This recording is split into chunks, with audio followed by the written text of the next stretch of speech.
Milestone কলেজের বাতাসে এখনো পোড়া গন্ধ।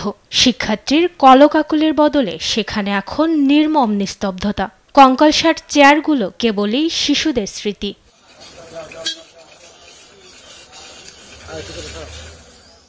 বিমান বিধ্বস্তের পর থেকে বন্ধ স্কুল। তৃতীয় দিনে ছিল না আইনশৃঙ্খলা বাহিনীর তৎপরতা। কাউকে ভেতরে প্রবেশ করতেও দিচ্ছেন না নিরাপত্তা কর্মীরা। তারপরও উৎসুক জনতা ভিড় করছে স্কুলটির চারপাশে। বিমান কোথায় বিধ্বস্ত হয়েছে তা দেখার জন্যই দূর দূরান্ত থেকে এসেছেন অনেকে। কিন্তু আমি আসার উদ্দেশ্য একটা, এখন তো আর এটা আমরা দেখতে পারবো না। আমরা আসছি যেখানে বিমানটা বিধ্বস্ত হয়েছে সেই জায়গাটা দেখার জন্য, কিন্তু আমরা তো আর ভিতরে যাইতে পারতেছি না।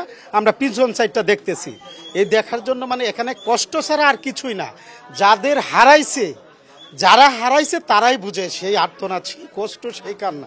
যে ভবনটিতে বিমান বিধ্বস্ত হয়েছে তার পেছনের দিকে মানুষের উপচে পড়া ভিড়। ঝুঁকিপূর্ণ হলেও দেয়ালের উপর দিয়ে পোড়া ক্লাসরুম দেখার চেষ্টা করছেন তারা। যদিও আমাদের কেউ না থাকে এখানে, কিন্তু আমরা দেখেই অত্যন্ত মর্মাহত।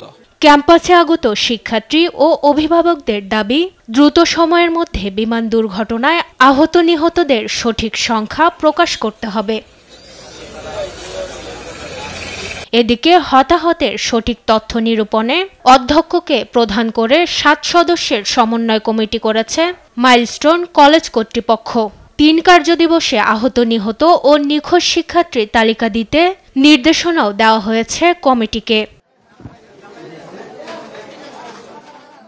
বিমান বিধ্বস্তের ঘটনায় আগামী রোববার পর্যন্ত বন্ধ থাকবে মাইলস্টোন স্কুল অ্যান্ড কলেজের একাডেমিক কার্যক্রম। মাকদুরা মিতি, দেশ টিভি, ঢাকা।